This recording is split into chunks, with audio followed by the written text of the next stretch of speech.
अजमेर शरीफ दरगाह, जिसको ख्वाजा मोइनुद्दीन चिश्ती की दरगाह भी कहते हैं, ये पूरी दुनिया में अपनी रूहानी ताकत और करिश्मे के लिए मशहूर है। यहाँ हर मजहब और हर धर्म के लोग ख्वाजा गरीब नवाज से अपनी मुरादें मांगने आते हैं। ये माना जाता है कि यहाँ आने वाले कभी भी खाली हाथ वापस नहीं लौटते। सैफ अली खान, जिनको बॉलीवुड का नवाब भी कहा जाता है, उनकी जिंदगी जितनी रोशन नजर आती है उतनी ही रहस्यमयी और इब्रतनाक भी है। आज वह शोहरत, दौलत और इज्जत के मालिक हैं, लेकिन एक ऐसा भी दूर आया था जब उनकी जिंदगी मुसीबतों और मायूसियों से भरी हुई थी। हर तरफ अंधेरा था और ऐसा लगता था कि उनका मुकद्दर उनसे रूठ चुका है। मगर उसी दौर में कुछ ऐसा हुआ जिसे जानकर आज भी इंसान हैरत में पड़ जाता है। दोस्तों, पूरा वाक्य जानने के लिए वीडियो को आखिर तक जरूर देखें, वीडियो को लाइक करें और अपने दोस्तों में भी शेयर जरूर करें और हमारे चैनल को भी सब्सक्राइब जरूर करें। और अगर आप भी यह मानते हो कि ख्वाजा गरीब नवाज की करमतें सच्ची हैं, तो एक बार कमेंट में या ख्वाजा जरूर लिखें। तो चलिए दोस्तों, शुरू करते हैं। सैफ अली खान, जिन्हें बॉलीवुड का नवाब कहा जाता है, उनकी जिंदगी में वह दौर था जब सब कुछ बिखर रहा था। उनकी फिल्में लगातार फ्लॉप हो रही थीं। उनका आत्मविश्वास चकनाचूर हो चुका था। ऊपर से उनकी शादीशुदा जिंदगी भी तन्हाई और दरारों से भर गई थी। हर दिन उनके लिए एक नया दर्द लेकर आता था। इन्हीं परेशानियों के बीच एक रात, जब सैफ अपने घर में अकेले बैठे अपने गमों को बुलाने की कोशिश कर रहे थे, उन्हें गहरी नींद आ गई। लेकिन यह कोई आम नींद नहीं थी। यह एक ऐसा ख्वाब था जिसने उनकी पूरी जिंदगी बदल दी। ख्वाब में सैफ ने खुद को एक वीराने में पाया। चारों तरफ सन्नाटा था। हवा में एक अजीब सा सर्दपन था और आसमान पर बादल छाए हुए थे। वह जगह न तो कोई फिल्मी सेट थी और न ही उन्होंने ऐसा कोई मंजर पहले देखा था। वह अजीब सी बेचैनी के साथ इधर उधर देखने लगे। अचानक उन्होंने दूर एक रोशनी देखी। यह रोशनी इतनी तेज थी कि उनकी आंखें झपकने लगीं। रोशनी के बीच से एक आवाज आई, सैफ, तुम अजमेर आओ, यहां तुम्हें तुम्हारे सवालों के जवाब मिलेंगे। सैफ अली खान चौंक गए। उन्होंने आवाज की तरफ बढ़ने की कोशिश की, लेकिन उनके कदम भारी लगने लगे। जैसे ही वह रोशनी के करीब पहुंचे, वहां एक बुजुर्ग दिखाई दिए। उनकी आंखों में गहराई और चेहरे पर अजीब सी शांति थी। उन्होंने सैफ से कहा, ख्वाजा तुम्हें बुला रहे हैं। तुम्हारा सफर आसान नहीं होगा, लेकिन अगर तुम सच्चे दिल से उनकी बात मानोगे तो सब ठीक हो जाएगा। सैफ कुछ कहने ही वाले थे कि अचानक वह बुजुर्ग गायब हो गए। रोशनी धीरे धीरे मध्यम पड़ने लगी और उनकी आंख खुल गई। सैफ हड़बड़ाकर उठ बैठे। उनका दिल तेज तेज धड़क रहा था। यह ख्वाब इतना सजीव था कि उन्हें लगा कि यह कोई आम सपना नहीं हो सकता। वह उस ख्वाब के बारे में सोचने लगे और उनके अंदर एक बेचैनी सी बढ़ने लगी। अगले कुछ दिनों तक यह ख्वाब उनकी जिंदगी का हिस्सा बन गया। हर रात उन्हें वही बुजुर्ग और वही आवाज सुनाई देती, अजमेर आओ, यहां तुम्हें तुम्हारे सवालों के जवाब मिलेंगे। इस रहस्यमयी ख्वाब ने सैफ को अंदर तक झकझोर कर रख दिया। उन्होंने अपने दोस्तों और करीबी लोगों से इसका जिक्र किया, लेकिन सबने से महज उनका वहम कहकर नजरअंदाज कर दिया। आखिरकार सैफ ने फैसला किया कि वह अजमेर शरीफ की दरगाह पर जाएंगे। बिना किसी को बताए उन्होंने एक साधारण ट्रेन की टिकट खरीदी और सफर पर निकल पड़े। वह शाही ठाठ बाट छोड़कर अपनी मंजिल की ओर रवाना हुए। सफर के दौरान उन्हें अजीब अजीब अनुभव होने लगे। ट्रेन में बैठे हुए उन्होंने खिड़की से बाहर देखा तो ऐसा लगा जैसे वही बुजुर्ग उन्हें दूर खड़े होकर देख रहे हों। आंखों में वही गहराई थी, वही शांत मुस्कान। लेकिन जैसे ही सैफ ने ध्यान से देखा, वहां कोई नहीं था। जब सैफ अजमेर पहुंचे तो सुबह का उजाला फैल चुका था। दरगाह की तरफ जाते हुए उनके दिल में अजीब सी शांति और बेचैनी का मेल हो रहा था। जब उन्होंने दरगाह के दरवाजे पर कदम रखा तो उनके शरीर में एक अजीब सी गर्मी महसूस हुई। वहां का माहौल और लोगों की दुआएं और ख्वाजा गरीब नवाज की रूहानी मौजूदगी ने उनके दिल की गहराई को छू लिया। उन्होंने फूलों और चादर के साथ दरगाह में हाजिरी दी और अपने दिल की सारी बातें ख्वाजा के सामने रख दी। जब वह दरगाह के अंदर बैठे थे, अचानक वहीं बुजुर्ग उनके सामने आ गए। सैफ हैरान रह गए और उन्होंने पूछा, आप कौन हैं? आप मुझे ख्वाब में क्यों दिखाई देते रहे? बुजुर्ग मुस्कुराए और कहा, मैं तो सिर्फ तुम्हें यहां तक लाने का जरिया हूं। तुम्हारे सवालों का जवाब तुम्हारे अंदर छुपा है। ख्वाजा का दर वह जगह है जहां हर सच्चे दिल की दुआ कबूल होती है। लेकिन याद रखो, दुआ से पहले मेहनत जरूरी है। सैफ ने पूछा, क्या मैं कामयाब हो पाऊंगा? मैं खुद को खो चुका हूं। बुजुर्ग ने कहा, तुम्हारी हर नाकामी तुम्हारे अंदर छुपी ताकत को जगाने के लिए थी। बस अपने दिल की सुनो और मेहनत करते रहो। यहां से जाने के बाद सब बदल जाएगा। जैसे ही सैफ ने आगे कुछ पूछने की कोशिश की, वह बुजुर्ग गायब हो गए।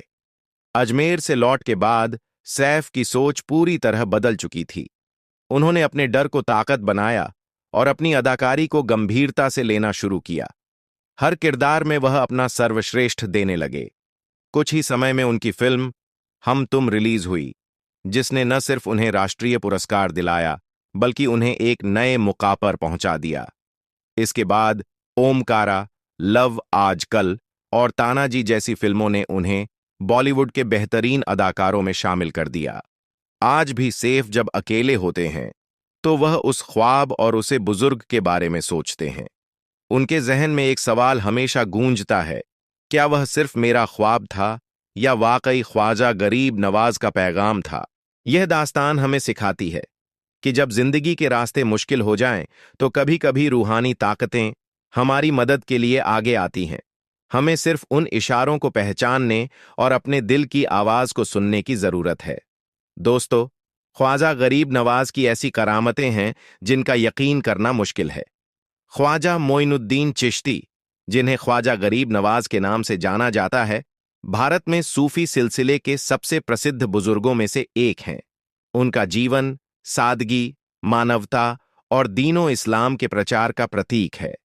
उन्होंने अपनी विनम्रता, दयालुता और शिक्षा के जरिए न केवल मुसलमानों बल्कि हर मजहब के लोगों का दिल जीता। ख्वाजा मोइनुद्दीन चिश्ती का जन्म 1001 ईस्वी में ईरान के सिस्तान प्रांत के जस्ट गांव में हुआ। उन्होंने शुरुआती शिक्षा अपने घर पर ही प्राप्त की और फिर इस्लामी तालीम के लिए बुखारा और समरकंद जैसे इल्म के केंद्रों का रुख किया। 7वीं सदी हिजरी में उन्होंने हिंदुस्तान का रुख किया।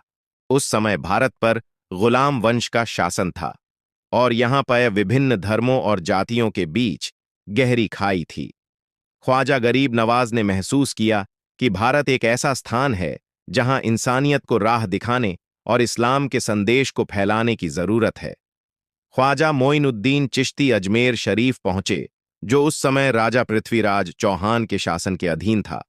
अजमेर का समाज जाति प्रथा, छुआछूत और धार्मिक मतभेदों से ग्रस्त था। ख्वाजा साहब ने इस माहौल में अपनी दावत का काम शुरू किया। उन्होंने लोगों को इस्लाम के बुनियादी उसूलों, इंसाफ, मोहब्बत, बराबरी और अल्लाह की इबादत की ओर बुलाया। ख्वाजा गरीब नवाज के पास ना कोई दौलत थी और ना कोई सेना। उन्होंने अपनी सादगी और प्यार के जरिए लोगों के दिलों को जीता। वह गरीबों के लिए खाना बनाते, भूखे को खिलाते और हर जरूरतमंद की मदद करते। उन्होंने मजहब की सीमाओं से परे जाकर इंसानियत की बात की। उनका कहना था, पानी की तरह उदार बनो, जो बिना भेदभाव के हर किसी को तृप्त करता है। ख्वाजा गरीब नवाज के जीवन में कई चमत्कारों का जिक्र मिलता है। एक मशहूर वाकया है कि जब वह अजमेर पहुंचे तो वहां के राजा के राजगुरु ने उनके खिलाफ जादू टोने का सहारा लिया। लेकिन ख्वाजा साहब की दुआओं और अल्लाह की मदद से सभी बुरे इरादे नाकाम हो गए। उन्होंने दलितों और समाज के निचले वर्गों के साथ बैठकर खाना खाया, जिससे उन्हें बराबरी का एहसास हुआ। उन्होंने जाति और धर्म के बंधों को तोड़ते हुए लोगों को यह समझाया कि अल्लाह के सामने सब बराबर हैं। अजमेर में ख्वाजा साहब के आगमन के बाद कई लोग उनके अनुयायी बन गए। इसका सबसे बड़ा उदाहरण पुष्कर झील के पास का एक वाकया है। ख्वाजा साहब के आने के समय वहां के ब्राह्मणों ने उन्हें धमकाने की कोशिश की और कहा कि वह इस क्षेत्र को छोड़ दें।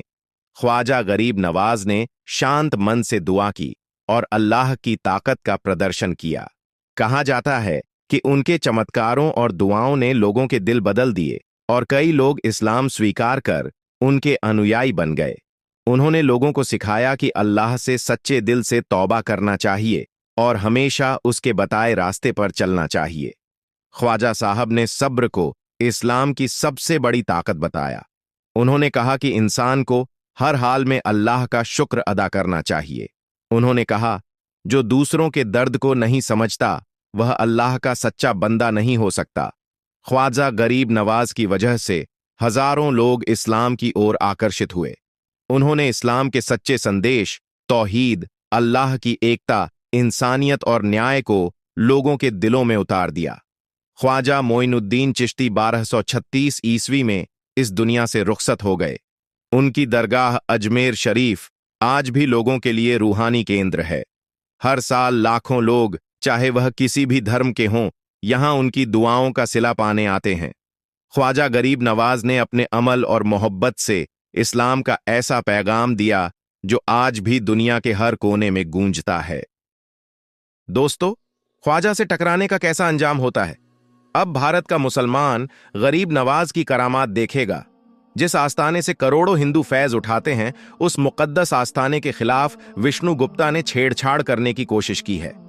अभी भी वक्त है विष्णु गुप्ता के पास कि जाकर बाबा से माफी मांग ले, अपनी याचिका कोर्ट से वापस ले लें और गरीब नवाज की चौखट पर जाकर बोले, बाबा मुझे क्षमा कर दीजिए, मुझसे गलती हो गई।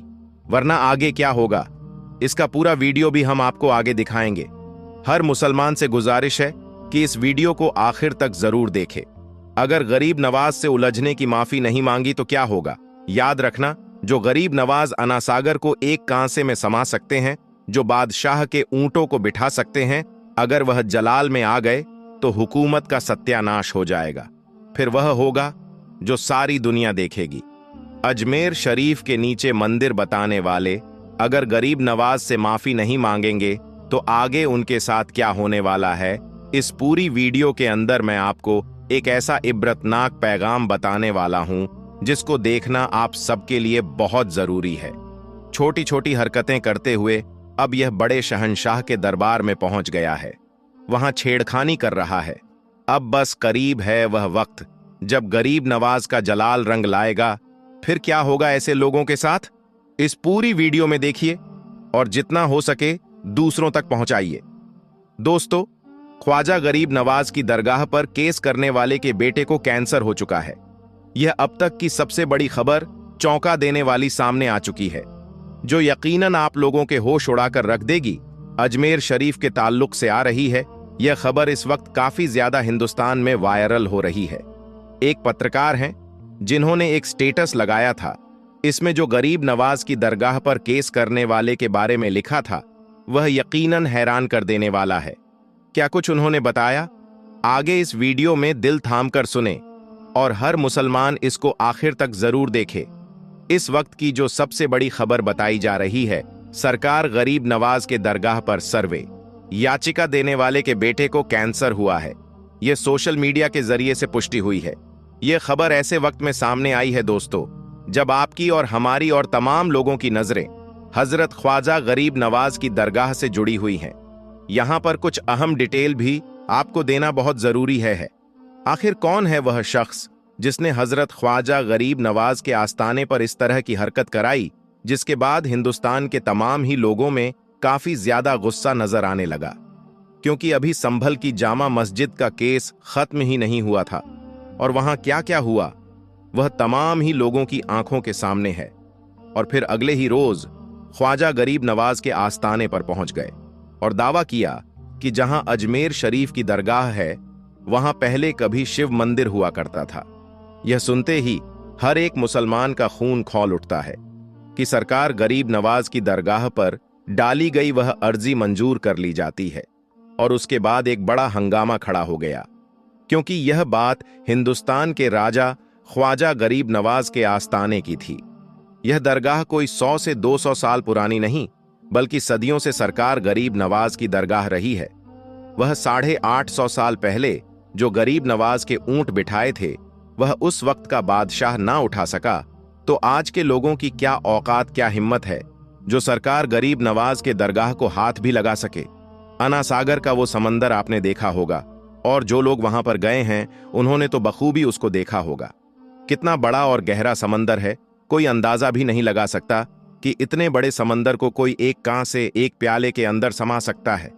जब पानी के इर्द गिर्द राजा के सिपाहियों ने पहरा लगा दिया और राजा ने पानी देने से जब मना कर दिया, तो सरकार गरीब नवाज ने अपने एक मुरीद को बुलाकर उसकी एक कांसा दिया और कहा, जाओ इसको आना सागर के पास रख देना और पानी से कहना, ऐ पानी, तुझे ख्वाजा ने बुलाया है। इतना कहना था, इतना सुना था कि समंदर के अंदर जितना भी पानी होता है वह उस कांसे के अंदर समा जाता है। यह तो एक छोटी सी सरकार गरीब नवाज की करामात थी। आज 800 साल बाद लोग ख्वाजा गरीब नवाज के आस्थाने को खोदने की बात करते हैं कि हम अजमेर शरीफ को वहां से हटा देंगे। ऐसे लोगों को नेस्तनाबूद होने में अब ज्यादा वक्त नहीं लगेगा। खबर यह है कि अदालत में ख्वाजा मोइनुद्दीन चिश्ती की दरगाह को शिव मंदिर के ऊपर बनाए जाने का दावा करने वाले याचिकाकर्ता विष्णु गुप्ता ने यह केस किया था। और अब जो खबर निकलकर सामने आ रही है पत्रकार के स्टेटस के माध्यम से कि किस तरह इस याचिकाकर्ता के बेटे को कैंसर हुआ है, लेकिन इस बात की तहकीक नहीं हो पाई है और ना ही हमारे पास ऐसा सबूत है जो पेश किया जा सके। यह खबर थी जो इस वक्त सोशल मीडिया पर गर्दिश कर रही है और लाखों में लोग यूट्यूब पर इस वीडियो को देख चुके हैं। अब इसमें कितनी सच्चाई है इस बारे में अल्लाह ही बेहतर जानता है, लेकिन जिस भाई ने यह स्टेटस लगाया है वह एक न्यूज में काम करता है। लेकिन मैं बता देना चाहता हूं कि बहुत जल्द अल्लाह के वली से टकराने का अंजाम पता लग जाएगा और वह मंजर पूरी दुनिया देखेगी, क्योंकि इस बार इनका पंगा हिंदुस्तान के राजा ख्वाजा गरीब नवाज से है। जो इनसे टकराएगा वह चूर चूर हो जाएगा। अजमेर शरीफ की दरगाह, ख्वाजा मोइनुद्दीन चिश्ती रहमतुल्लाह अलैह की दरगाह की जगह 800 साल पहले क्या था? मुसलमानों के घर, मस्जिद और मदरसों को तोड़ते तोड़ते अब बुलडोजर बाबा और उनके चेले हाथों में फावड़ा लेकर खुदाई करना शुरू कर दिए हैं। मुद्दों से भटकने के लिए अब यह लोग दरगाहों की खुदाई की मांग कर रहे हैं। यहां तक कि हिंदुस्तान की सबसे पुरानी और सबसे बड़ी दरगाह पर मंदिर होने का दावा कर बैठे। मामला तब आगे बढ़ा जब हिंदुस्तान की अदालतों ने इस दावे को एक्सेप्ट कर लिया, जिसके बाद MIM पार्टी के अध्यक्ष असदुद्दीन ओवैसी ने इस दावे को रद्द करते हुए हिंदुस्तान में शांति और अमन का माहौल रखने की अपील की। लेकिन इस बेबुनियाद दावों में कितनी सच्चाई है, आइए हम जानते हैं। तकरीबन 800 साल पहले हजरत ख्वाजा मोइनुद्दीन चिश्ती रहमतुल्लाह अलैह के हिंदुस्तान में तशरीफ लाने से पहले न सिर्फ अजमेर बल्कि हिंदुस्तान के इतिहास में क्या दफन था, हम आपको बताते हैं। दोस्तों, हिंदुस्तान के आसमान पर कुफ्र के काले बादल छाए हुए थे। जुल्मों सितम की इंतहा थी। गरीबों और मजलूमों पर बिजलियां गिराई जाती थीं। इतना ही नहीं, और इतिहास को खोदेंगे तो हमें मालूम चलेगा कि ऐसी जालिमाना रस्में जहां बेटियों को पैदा होते ही जिंदा दफन कर दिया जाता था। बेटी के घर में पैदा होना ऐब माना जाता था। दलित और गरीब औरतों को अपना बदन छुपाने के लिए टैक्स देना पड़ता था। जो लोग टैक्स नहीं दे पाते थे, सबके सामने उन्हें नंगा रहना पड़ता था। गरीबों का, चाहे वो मर्द हो या औरत, कमर से ऊपर कपड़े पहनने पर पाबंदी थी। उन्हें हमेशा ये एहसास दिलाया जाता कि तुम्हें जीने का कोई हक नहीं है, तुम लोग हमारे गुलाम हो। किसी औरत के शौहर का इंतकाल हो जाता तो उसे भी चीता में चला दिया जाता था। बाल विवाह जैसी रस्में, जहां लड़कियों की छोटी उम्र में शादी कर दी जाती थी, ये रस्म उनका बचपन छीन लेती और कभी कभी उनकी मौत का सबब भी बन जाती थी। दलितों और छोटी जाति के लोगों को नीचा समझा जाता था। उन्हें समाज से अलग रखा जाता था। उन्हें मंदिरों में जाने की इजाजत नहीं होती। दहेज प्रथा, शादी के वक्त दुल्हन वालों से बहुत ज्यादा माल और पैसा मांगना आम रिवाज था। अगर दहेज की मांग पूरी ना हो तो औरत को सताना बहुत आम बात थी। छोटी जाति के लोगों के गालों में बर्तन लटका दिए जाते थे ताकि जब वह थूके तो जमीन पर नहीं बल्कि इस बर्तन पर थूके, क्योंकि यह माना जाता था कि इनके थूक से जमीन नापाक हो जाएगी। उन्हें गुलाम समझा जाता। उनकी पीठ पर झाड़ू बांध देते ताकि उनके पैरों के निशान जमीन पर ना दिखें। दोस्तों, खोजते खोजते इतिहास की गहराई पर जाएं तो हमें मालूम चलेगा यह दलित आदिवासी भारत के सबसे पहले रहने वाले मूल निवासी ही थे। जबकि आर्य समाज, ब्राह्मण, यह लोग मध्य एशिया से भारत में आए हुए थे। यह वही जगह है जहां आज तुर्क लोग रहते हैं। यही लोग भारत में आकर यहां के रहने वाले दलितों को अपना गुलाम बना लिए। हजरत मोइनुद्दीन चिश्ती के भारत में आने से पहले जमानाए जाहिलियत की तरह औरतों को सिर्फ एक खिलौना समझा जाता था। औरत का वजूद सिर्फ मर्द की ख्वाहिश पूरी करने का जरिया था। ना इज्जत थी, ना हक मिलता था और ना ही इंसानियत का लिहाज किया जाता था। औरत बस एक नौकर बनकर रहती थी। मर्दों के लिए दिन रात काम करती, उनका बोझ उठाती और अपनी मेहनत की कमाई तक उन्हें दे देती थी। लड़की का पैदा होना एक शर्म समझा जाता था। लड़की पैदा होते ही मासूम चेहरे वाली इस नन्ही सी जान को जिंदा दफन कर दिया जाता था। इसके बाद मासूम बच्चियों की सिसकियां रंग लाई। गरीबों की आहों पुकार अर्श इलाही से टकरा गई। मजलूमों की दुआओं पर अल्लाह को रहम आ गया और हिंदुस्तान में रोशनी और उम्मीद बनकर रसूलुल्लाह का एक गुलाम, अल्लाह का महबूब वली, गरीबों का हामी, हकदारों को उनका हक दिलाने वाला, औरतों को जुल्मों सितम से बचाने वाला, इस्लाम का नूर बनकर जुल्म और कुफ्र के अंधेरों को दूर करने के लिए अल्लाह के हुक्म पर हजरत ख्वाजा मोइनुद्दीन चिश्ती रहमतुल्लाह अलैह हिंदुस्तान में तशरीफ लाए। आप हिंदुस्तान में इस्लाम लाए। आपने आते ही औरतों के मुकाम को बुलंद कर दिया। हुजूर सल्लल्लाहु अलैहि वसल्लम के फरमान के मुताबिक माँ हो तो पैरों के नीचे जन्नत है, बेटी हो तो अल्लाह की रहमत है, बीवी हो तो बरकत और सुकून का जरिया है। हुजूर सल्लल्लाहु अलैहि वसल्लम का ये दर्स आपने हिंदुस्तान के लोगों को दिया। औरतों का भी जायदाद में हक है, ये बात आपने ही बताई। यहां की औरतों को उनका हक दिलाया, उनके हुकूक को मर्दों पर वाजिब कर दिया, मेहर का हक दिया, जायदाद और विरासत में हिस्सा दिया। औरतों को सिर्फ एक गुलाम नहीं बल्कि घर की मलिका बना दिया। बेटियां जिन्हें पहले जिंदा दफन कर दिया जाता था, हुजूर सल्लल्लाहु अलैहि वसल्लम के फरमान के मुताबिक उसे मां बाप के लिए सहमत और दुआ का जरिया बना दिया। वह बेचारी औरतें जिनके शौहर मर जाते थे, तब उन्हें कैद में डाल दिया जाता, उन औरतों को आपने आजाद करा दिया। मर्द और औरत के बीच का बेजा फर्क आपने खत्म कर दिया। दोस्तों, सरकार गरीब नवाज ने न सिर्फ औरतों को इज्जत दी बल्कि इंसानियत को एक मिसाल दी कि जालिम और मजलूम के दरमियान कैसे फर्क होता है। यह सुल्तानुल हिंद गरीब नवाज का सबसे बड़ा करिश्मा है कि एक जालिम सोसाइटी को इंसानियत और इंसाफ की रोशनी से रोशन कर दिया। आपने ही जात पात की रस्मों को खत्म कर दिया। हुजूर सल्लल्लाहु अलैहि वसल्लम के फरमान के मुताबिक अब मस्जिदों में बादशाह हो या गुलाम एक ही सफ में नजर आने लगे। गरीब हो या अमीर, इमामत करने का हक सबको बराबर मिलने लगा। बेलिबास को लिबास आपने पहनाया। सती प्रथा आपने खत्म की। छूत अछूत की बीमारी को समाज से दूर करने वाले आप ही थे। दहेज की लानतों को बताने वाले आप ही थे। हुजूर सल्लल्लाहु अलैहि वसल्लम की सुन्नत मानकर भूखों को खाना आपने खिलाया और न जाने कितनी ही बुराइयों को हिंदुस्तान से खत्म करने वाले आप ही थे। दुनिया भर को अमन और इंसानियत का पैगाम आप ही ने दिया। यह है हजरत सूफी ख्वाजा मोइनुद्दीन चिश्ती रहमतुल्लाह अलैह अजमेर की दरगाह का इतिहास। 800 सालों से सल्तनतें और हुकूमतें बदलती रहीं, लेकिन हिंदुस्तान के बच्चे बच्चे के दिल में आपकी ही हुकूमत है। हिंदुस्तान का सच्चा एक ही राजा है, एक ही बादशाह है। कुर्सी पर चाहे कोई भी बैठे, हिंदुस्तान का राजा हम सबके ख्वाजा हैं। हिंदू हो या मुस्लिम, सिख हो या ईसाई, सभी धर्म के लोग आपकी इज्जत करते हैं और दुनिया भर के लोग आपकी करामतों का इकरार करते हैं। ख्वाजा का करिश्मा। दुश्मनों के लिए रेड अलर्ट। ख्वाजा से दुश्मनी रखने वालों के लिए रेड अलर्ट। वो लोग जो ख्वाजा के करिश्मात को भूल चुके हैं, वो लोग जो सुल्तानुल हिंद ख्वाजा मोइनुद्दीन चिश्ती की करामत को भूल चुके हैं, एक बार उनको याद दिलाने के लिए आज ये वीडियो बनाया जा रहा है।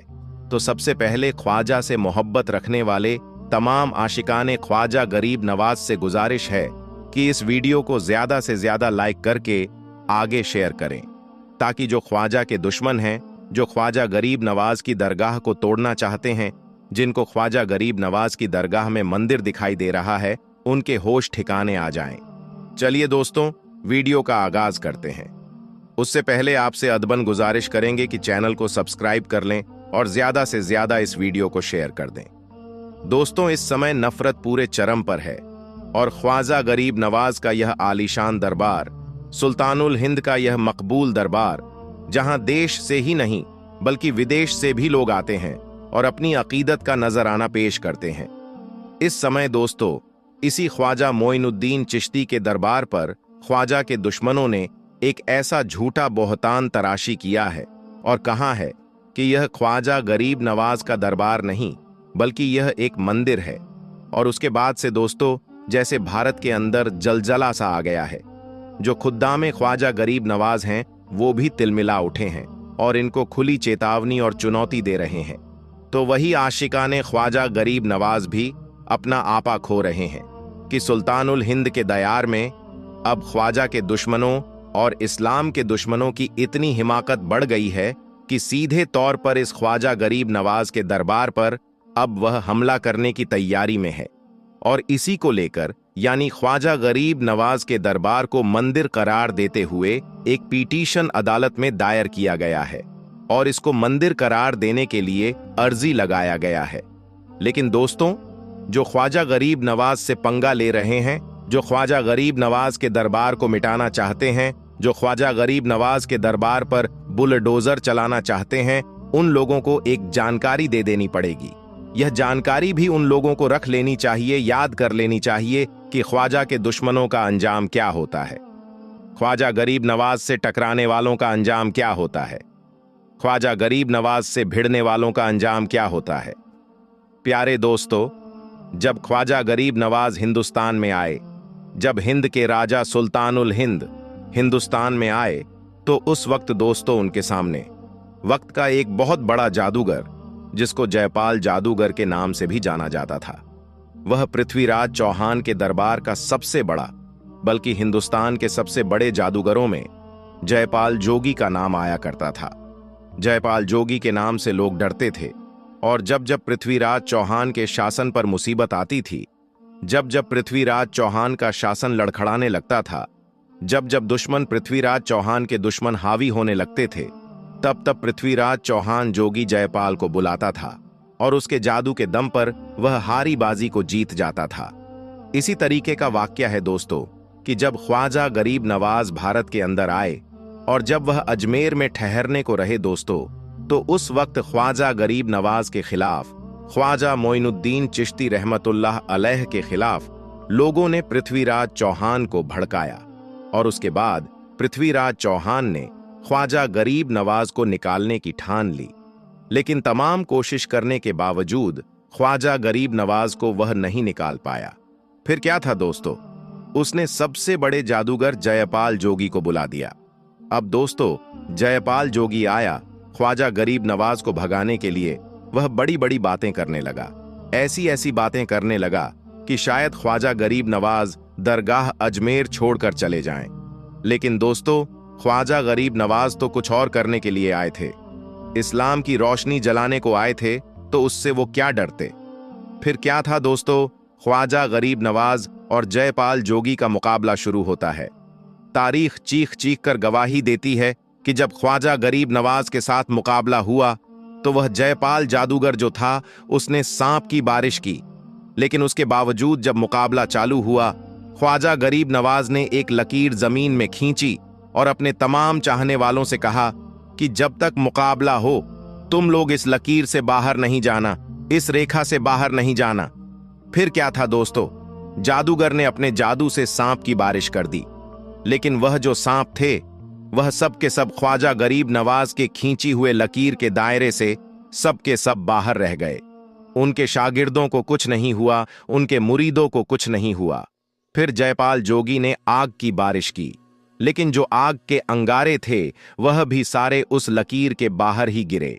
फिर क्या था, जब जयपाल जोगी को यह लगने लगा, जब ख्वाजा के दुश्मन को यह लगने लगा, जब हिंद के राजा के दुश्मन को यह लगने लगा कि अब उसकी हार निश्चित है, तो उसने एक हिरण की खाल यानी चमड़े की खाल को हवा में फेंका और उस पर सवार होकर उड़ने लगा और उड़कर ख्वाजा गरीब नवाज पर हमला करने के फिराक में था।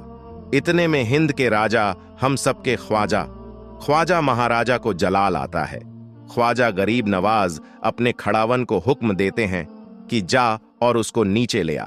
फिर क्या था दोस्तों, आज के जमाने का जो ड्रोन होता है, आज के जमाने का जो मिसाइल होता है, आज के जमाने का जो हेलीकॉप्टर होता है, एयरप्लेन होता है, उससे भी ज्यादा तेजी के साथ ख्वाजा की कदमों में पड़ा रहने वाला खड़ावन, उनका चप्पल आसमान में उड़ता है और सबके सामने जयपाल जोगी को पीटना चालू कर देता है।